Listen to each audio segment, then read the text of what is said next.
Before you begin, remove the base enclosure, battery, wireless LAN module, solid-state drive, fans, display panel assembly, and system board.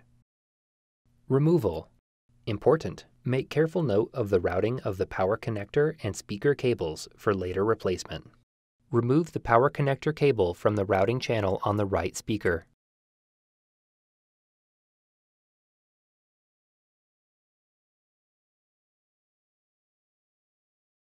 Remove the speaker cable from the routing channel on the top cover.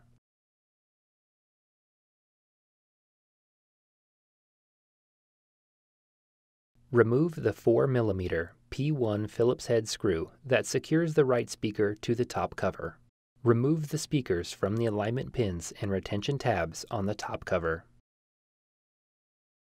Reverse this procedure to install the speakers.